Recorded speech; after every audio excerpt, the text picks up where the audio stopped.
فليمكن مولاي كلمتك مقدسة فالب وحدة للنقاد بالجسم تبنك هاي فين ملي محبة فين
Il-grazzja ta' Sidna Ġesu Kristu li mħabba ta' Alla laqda fl-Ispiritu Santu ħatkun ma'kom il-koll. Minn dan is-santwarju għażiż fejn l-Om tagħna tas-Sema Marija issejħilna. Ejjew nitolbuha l-lejla ir-rabaħat tal-Għid imqaddes teħodna għand ir-raj li huwa tajjeb, sabiħ. U nagħmlu esperjenza fejn il-qalb hawnhekk tistrieħ. Ħuti nagħtu bidu f'dan il-jum iddedikat il-vokazzjonijiet billi nitolbu maħfra mid-dnubiet u l-ħtijiet tagħna.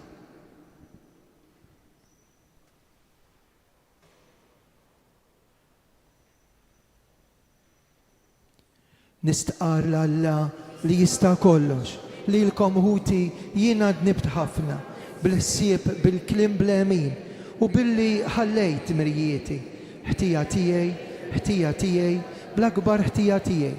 Għalhekk nitlob il-Imqadsa Marija dejjem Verġni, l-Anġlu u l-Qaddisin kollha u li l-kom ħuti jitolbu għalija il-mulej Alla tagħna.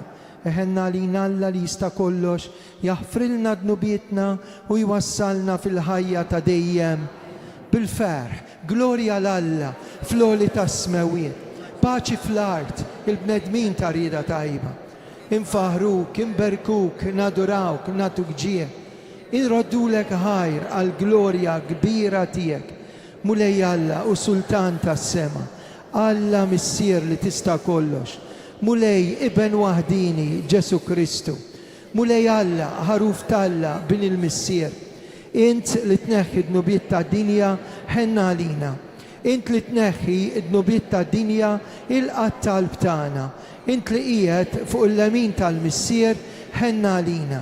Għaliex inti waħdek qaddis, inti waħdek mulej, inti waħdek l-oli Ġesu Kristu, ma l-Ispiritu Santu fil-glorja tal-missier Alla. Amen.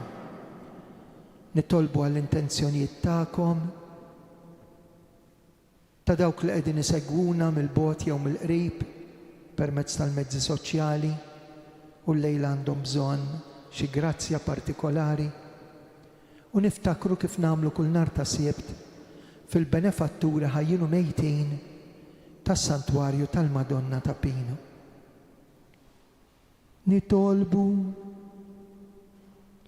u Alla ta' dejjem li tista' kollox mexxina fuq ix-xirka tal-ħajmin fis-sema biex aħna merħla ċkejkna tiegħek naslu fejn daħal qabilna u ir-raj tajjeb tagħna bi Kristu Sidna. Amen.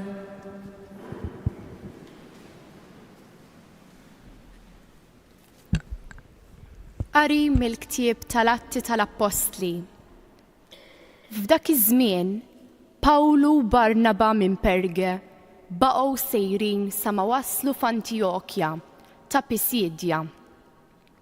F'jum is-Sibt daħlu fis-sinagoga u qagħdu bil-qiegħda. U meta xterdet il-ġemgħa tas-sinagoga, ħafna kemm il-Lut u kemm il-proseliti twajba marru ma' Pawlu u ma' Barnaba u dawn ħeġġewhom biex jibqgħu fil-grazzja t'Alla. Is-sibta wara tista' tgħid il-belt kollha nġabret biex tisma' l-kelma tal-mulej. Il-Lut meta raw il-folol imtlew blejra u bdew imiru lil Pawlu u jgħidulu. Imma Pawlu u Barnaba bil-kuraġġ kollu qalu: hekk kien meħtieġ li l-kelma ta' Alla titħabbar lilkom l-ewwel. Billi intom qegħdin twarbuha u jidrilkom li ma jistħoqilkomx il-ħajja ta' dejjem, aħna se nduru fuq il-pagani. Għax hekk ordnalna l-mulej. Jekk għamiltek dawl tal-ġnus biex twassal is-salvazzjoni sa truf fl-art. Il-pagani meta semgħu dan bdew jifirħu u jigglorifikaw il-kelma tal-mulej. U dawk kollha li kienu magħżula għal ħajja ta' dejjem emnu. Hekk il-kelma tal-mulej baqgħet tinxteret mal-art kollha. Imma l-Lut xewxu n-nisa twajba u magħrufa u koll il-gbarat tal-belt u qajmu persekuzzjoni kontra Pawlu u Barnaba u keċċewhom il-barra minn arthom. Huma farfru għal fuqhom it-trab minn riġlejhom u marru Ikonju. Iżda d-dixxipli imtlew bil-ferħ u bl-Ispirtu Santu. Il-kelma tal-mulej. Salm responsorjali ngħidu flimkien: aħna l-poplu tiegħu u n-naċ tal-mera tiegħu. Aħna l-poplu tiegħu u n-naċ tal-mera tiegħu. Qajtu bil-ferħ lil-mulej fl-art kollha. Aqdu bil-ferħ lil-mulej. Idħlu quddiemu bana ferriħi ngħidu flimkien: aħna l-poplu tiegħu u n-naċ tal-mera tiegħu. Kunu għafu li Jaħwe u Alla u ħalaqna u aħna tiegħu. Aħna l-poplu tiegħu u n-naċ tal-mera tiegħu ngħidu flimkien: aħna l-poplu tiegħu u n-naċ tal-mera tiegħu. Għax twajjeb il-mulej għal dejjem it-tjiba tiegħu.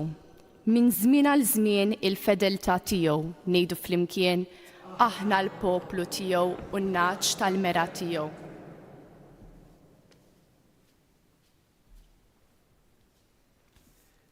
Qari miktub tal-Apokalesti ta' San Ġwanna Apostlu. Jiena Ġwanni ħarist u wara kien hemm kotra kbira li ħadd ma jista' jgħodda minn kull ġens u tribu, minn kull poplu u l-sin, waqfin quddiem it-tron u quddiem il-ħaruf, lebsin il-bestwal bojut u bil-frijaj tal-palm fidejhom.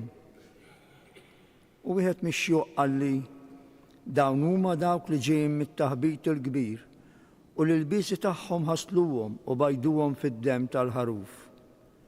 Għalhekk jinsabu quddiem it-tron ta' Alla lejl u nar, jaqduh fit-tempju tiegħu. U dak li qiegħed tara fuq it-tron jeħodhom jagħmru taħt il-ken tiegħu. Ma jbatux aktar ġuħ, anqas għaġġ ma jagħmel bihom aktar. Ix-xemx ma taħkimhomx u anqas ebda omma la darba l-ħaruf li hemm f'nofs it-tron ikun ir-raj tagħhom. U jwassalhom lejn l-miet tal-ejjun tal-ħajja u Alla jixxuttalhom kull dema minn għajnejhom. Il-kelma tal-mulej. Nroddu ħajr lil Alla bil-wieqfa. Jogħġobkom inqumu bil-wieqfa. Alleluja, alleluja, alleluja. Jiena r-raj it-tajjeb jgħid il-mulej, jiena nara fin-naċ tiegħi u n-naċ tiegħi jarfu lili.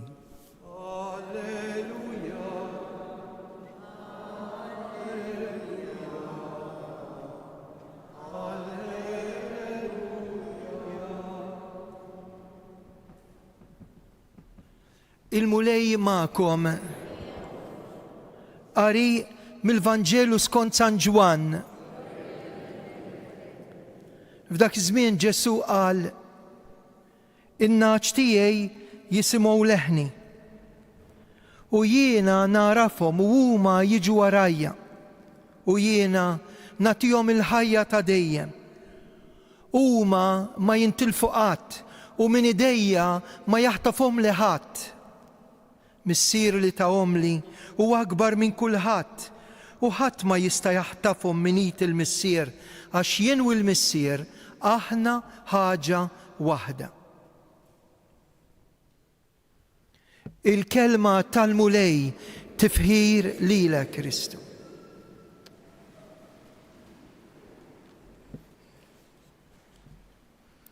Ma nafġix li ġralkom bħali tiltaqgħu ma' xi ħadd jew tiltaqgħu ma' nies jgħidulek Fader bħalissa nħossni mitluf. Tgħidlek bħalissa tant għaddejjin minn sitwazzjonijiet inħossuna mitlufin.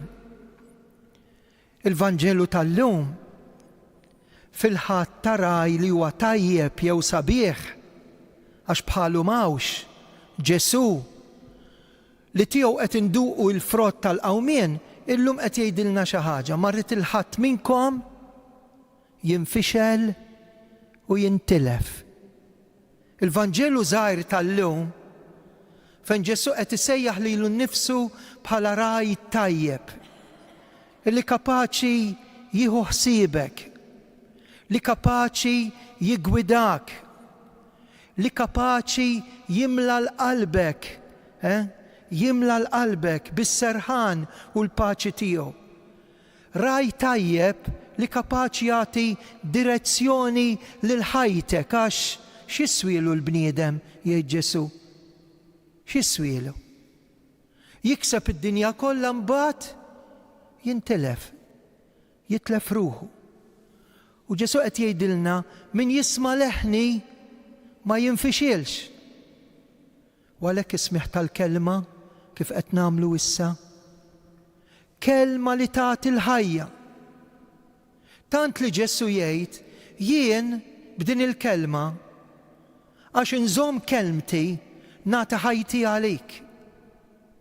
U għax nagħti ħajti għalik sentik il-ħajja ta' dejjem biex int ma tintilifx. Imma f'qalbek ikun hemm paċi li tibda fuq din l-art u ma tintemm qatt. Għalhekk it-tiena qari meħud mill-aħħar ktieb tal-Iskrittura imsejjaħ il-ktieb tal-Apokalissi li qed jikdbu dak li fl-aħħar ċena poġġa rasu fuq sider Ġesu u sema t-taħbita ta' qalbu għaw lil-lejl qabel ma miet. San Ġwan, l-awtur tal-Apokalissi, jgħid dawn il-kelmiet: rajt kotra kbira ta' nies li ħadd ma jista' jgħodda. U fosthom jista' jkun hemm aħna. Rajt, qed jgħid San Ġwan, fil-viżjoni tiegħu kotra kbira ta' nies. U x'tib ta' nies kienu dawn? Min kull ġens, min kull tribù, min kull poplu, kull ilsien.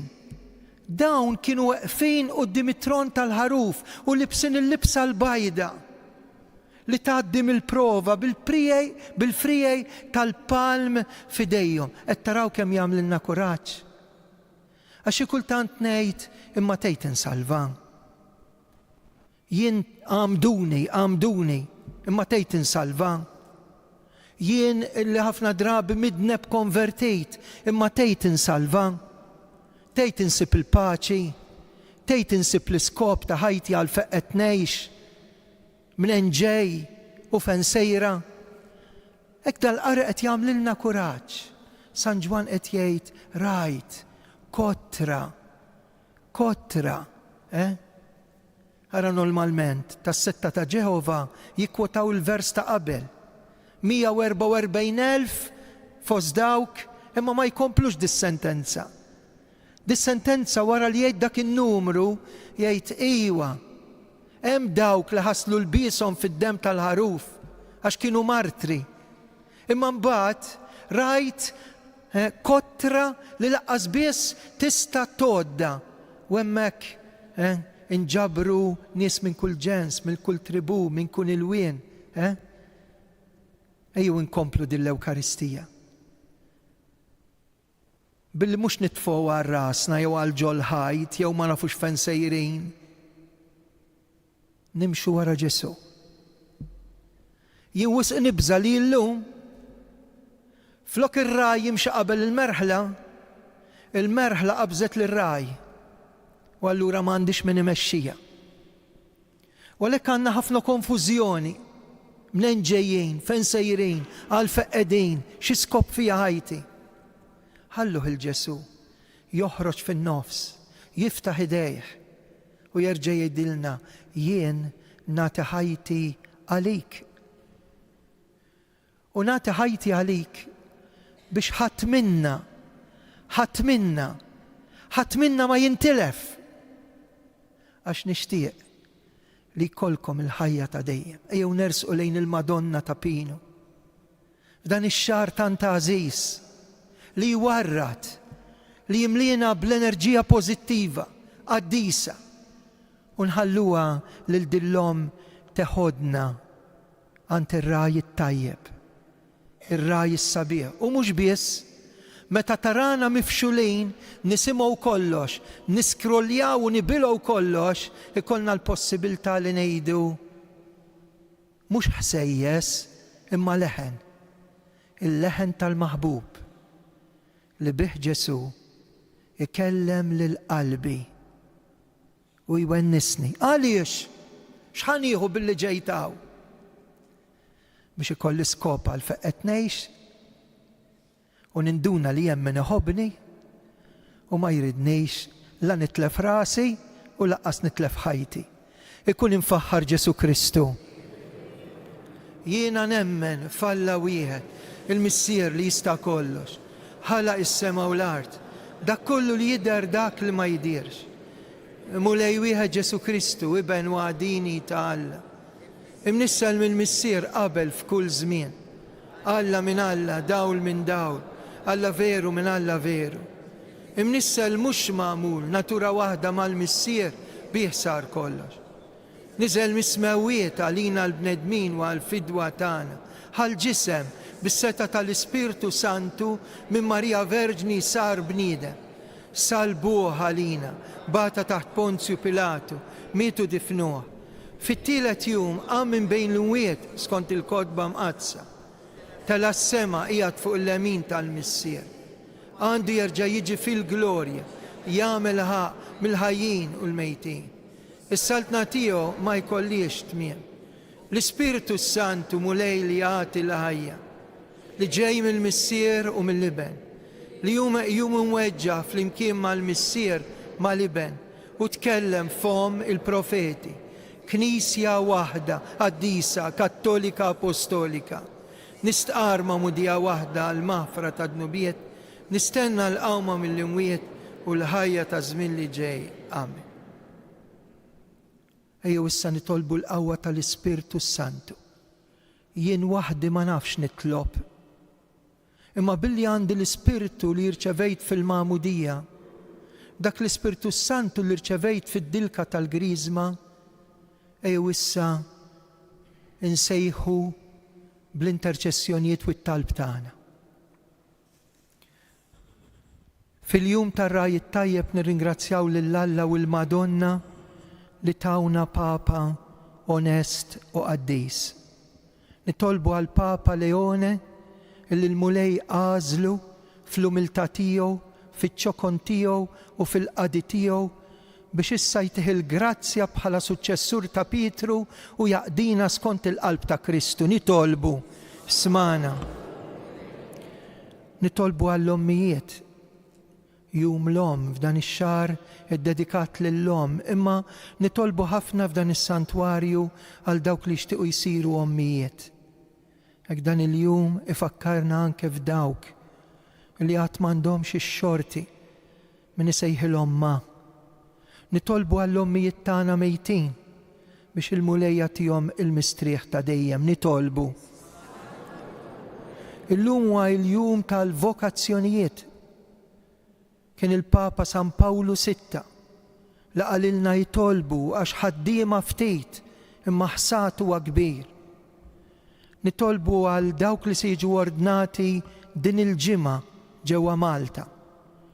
U d-Djaknu Matthew li se jiġi ordnat bħala saċerdot il-ġimgħa ta' wara hawnhekk ġewwa Għawdex.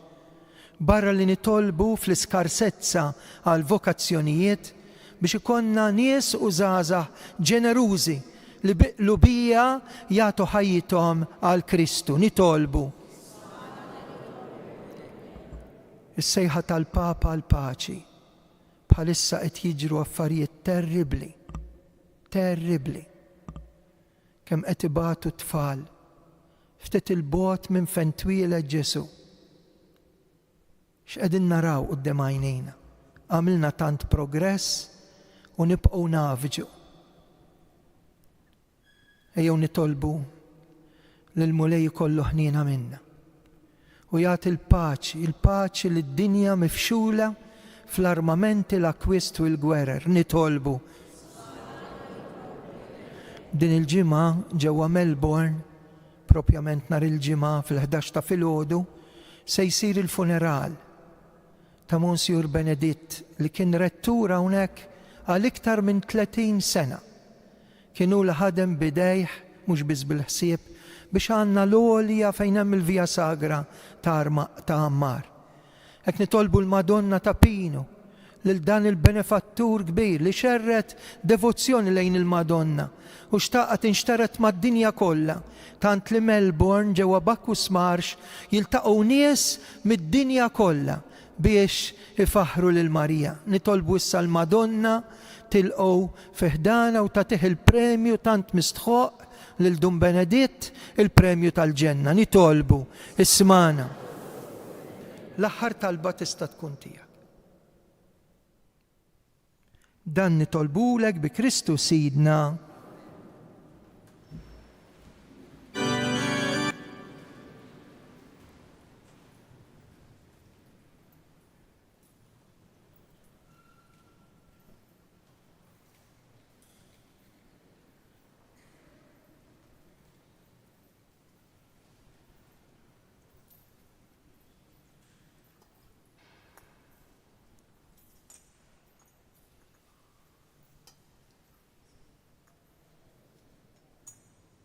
Imbierek int mulej Alla tal-ħolqien kollu.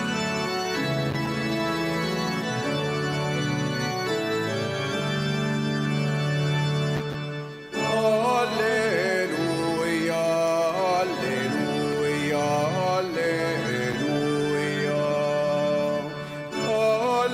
Alleluja, alleluja, alleluja.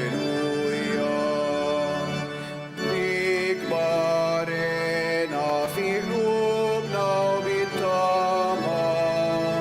Taħajjum ranfa'uk sisrebi. Alleluja, alleluja, alleluja. Itolbu ħuti biex is-sagrifiċċju tiegħi u tagħkom joġob l-Alla missier li jista' kollox.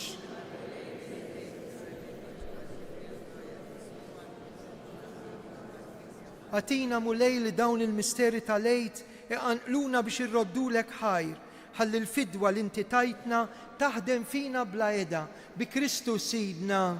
Il-mulej magħkom, nerfo qlubna l-fuq, niżżuħajr lill-mulej Alla tagħna.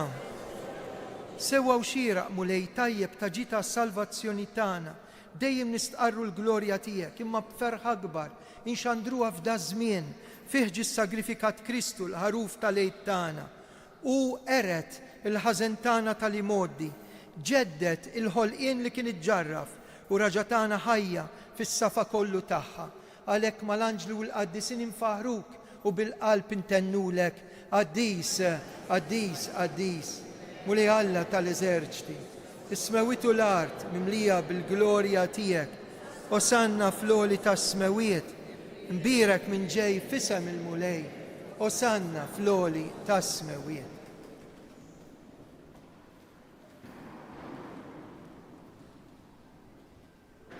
Qaddis tas-sew int mulej intlajn ta' kull qdusija, qaddes għalhekk nitolbuk daw l-offerti bil-barka tal-Ispirtu tiegħek isiru għalina l-ġisem u d-dem ta' Sidna Ġesu Kristu, meta kien ser jingħata minn rajħibati ħal-ħobb sradd il-ħajr qasam tal-disċipli tiegħu qal ħudu u kulu il-koll minn dan għax dan huwa ġismi li jingħata għalikom.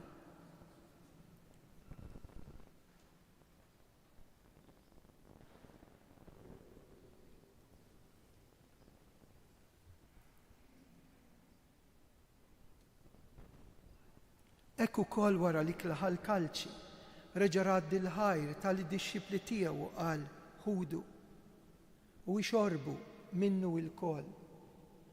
Għax dan huwa l-kalċi ta' demmi tal-patt il-ġdid li jibqa' dejjem, id-demm li jixxerret għalikom u għall-bnedmin kollha għal maħfra ta' dnubiet. Għamlu dan b'tifkira tiegħi.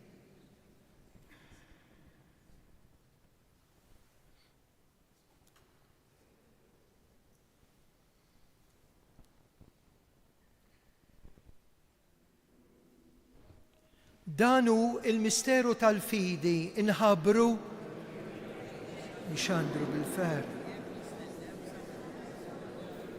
Għalhekk aħna u nagħmlu dan b'tifkira tal-mewt u l-qawmien ta' Sidna Ġesu Kristu, nofrulek il-ħobs tal-ħajja u l-kalċi tas-salvazzjoni, irroddulek ħaj, intoġbok tilqana hawn quddiemek biex naqduk. Miċ-ċokontana qed nitolbu li l-Ispirtu Santu jaqadna ġisem wieħed lilna li nieħdu sem mill-ġisem u d-dem ta' Kristu mulej.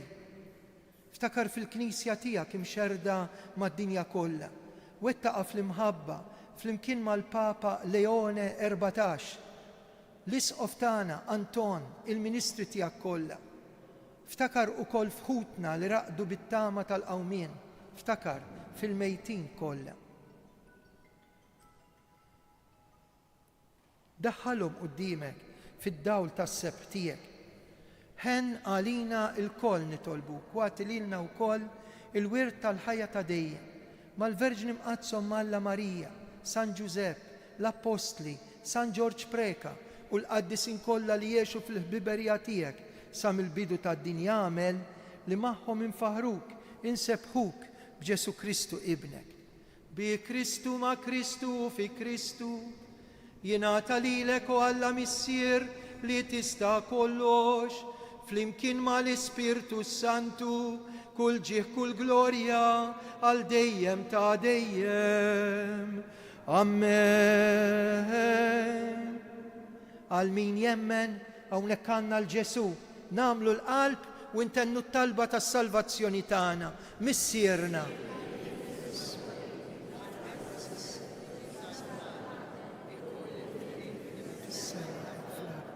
ħobżna ta' kuljum għatina l-lum, aħfrilna d-nubiet bħal ma naħfru l-minuħati għali, id-daħħalniex fit-tiġrin. Eħlisna nitolbuk mulej minn kull deni, għatina fit-tiba l-ħnina tiegħek paċi, paċi fi żmienna, biex inkunu ħilsa dejjem midnub u mħarsa minn kull inkwiet. Aħna nistennew nittamaw lejna u l-miġja tas-Salvatur tagħna Ġesu Kristu. Mulej Ġesu Kristu li qed l-Apostli tiegħek inħallilkom islim, natikom islim tiegħi, tħarix lejn dnubietna, ħares lejn il-fidi tal-Knisja tiegħek, għat jaslim u għaqda li intrid fi int li tgħix fis-Saltan għal dejjem ta' dejjem. Paċi tal-mulej tkun dejjem magħkom. Għatu l-paċi lil xulxin.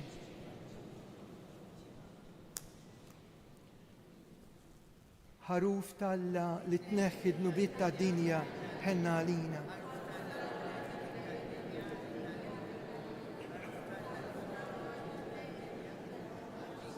Nibqgħu bil-wieqfa jekk jogħġobkom għal dan it-talb qabel it-tqarbin. Dan hu l-ħaruf tal-la. Dan hu li jneħħi d-dnubiet tad-dinja. Ħenjin dawk li huma mistiedna għal dilikla tal-ħaruf mulej.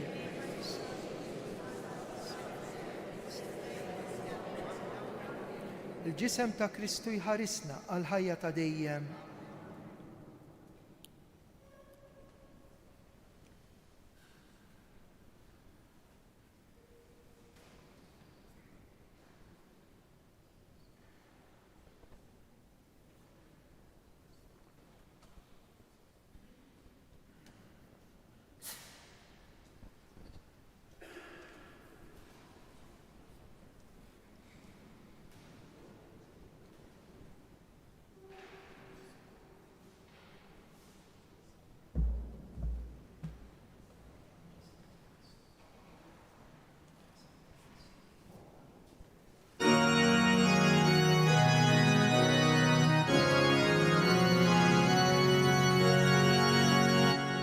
Lilla bil-ferħi kantaw, Anja tarat il-ħajr nannu lil-mulej.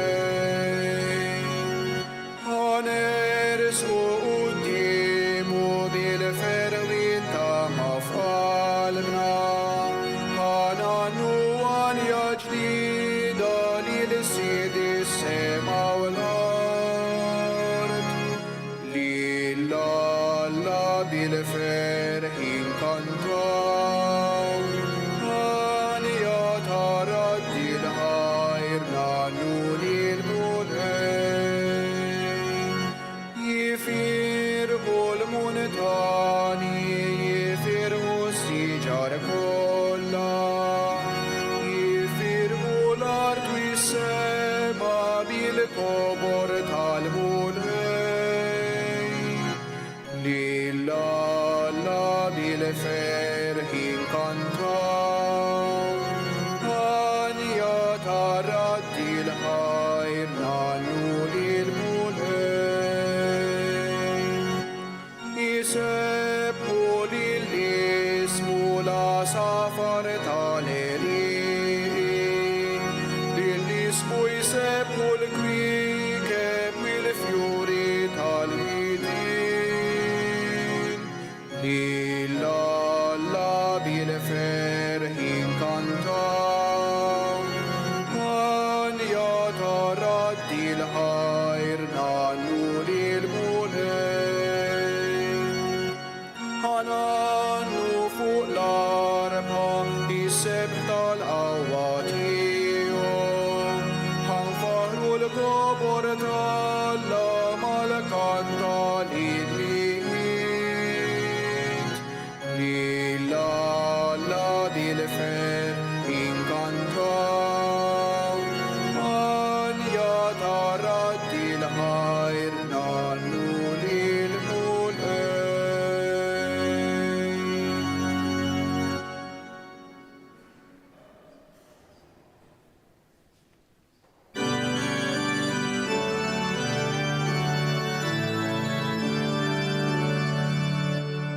Kristu għammi l-mewt, Kristu jsal tal-ħaj, Alleluja. Kristu għammi l-mewt, Kristu jsal tal-ħaj, Alleluja. Lil-Kristu tal-ħlejja, jissid wis-sultan, Rebbi fuq il-mewt, qawwietu setan, nannu għalenija, glorja u forjija.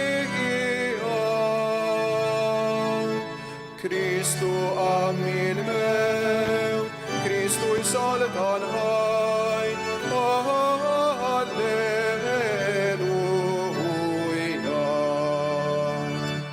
Mal-anġlu li jasses il-qabar miftuħ, li juri lin-nisa il-post fejn qegħdu.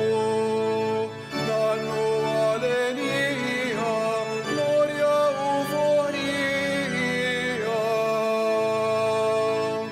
Kristu għammi l-mewt, Kristu jsal tal-ħaj, Alleluja.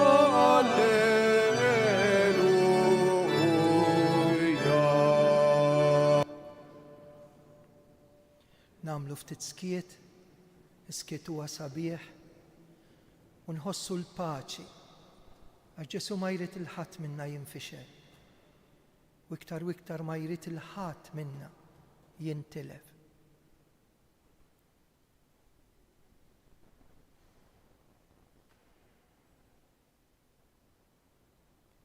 Nitolbu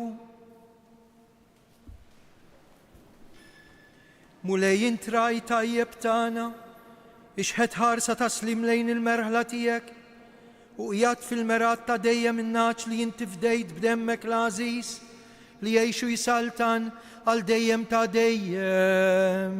Amen.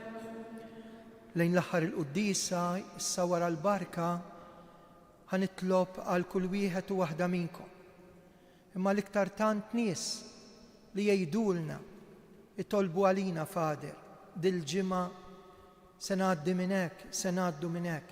Ejjew nitolbu għall-ommijiet kollha ħajjinu mejtin u dawk li jixtiequ jsiru ommijiet u jiġu jitolbu kollha hawnhekk f'das-santwarju l-aktar dawk in-nies li grazzja ma qalowx. Wara li ngħidu 3 Ave Marijiet għal dawk li jixtiequ jibqgħu hawn, fix-xahar ta' Mejju nsellmu l-Madonna b'kant sabiħ li kitbu l-poeta nazzjonali fil-ħlewwa ta' Mejju. Il-mulej magħkom, iberikkom Alla li jista' kollox, il-Missier, l-Iben u l-Ispiritu Santu. Slima lik Marija, bil-grazzja mija, il-mulej mija, il-kif fost il-nisa, il-birek il-frott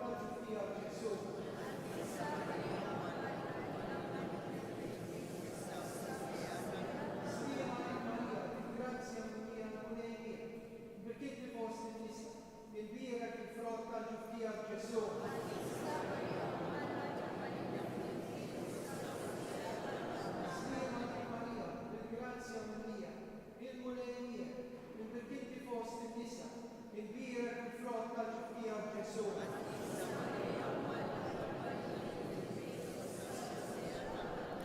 Flimkien Madonna ta' Pinu, Sultana tal-Familja, ħarstek fuqna dejjem żomm. Morru fil-paċi ta' Kristu. Kanta.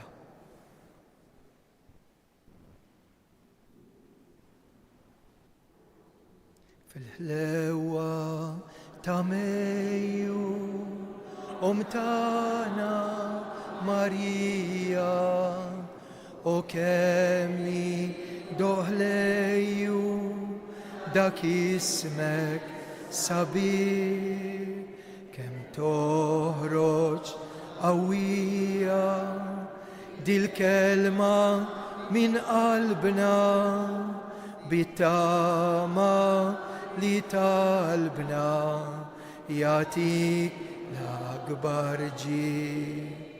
Int l-għaxqa tas-sema, ix-xemx tal-ħolqien, int l-om ta'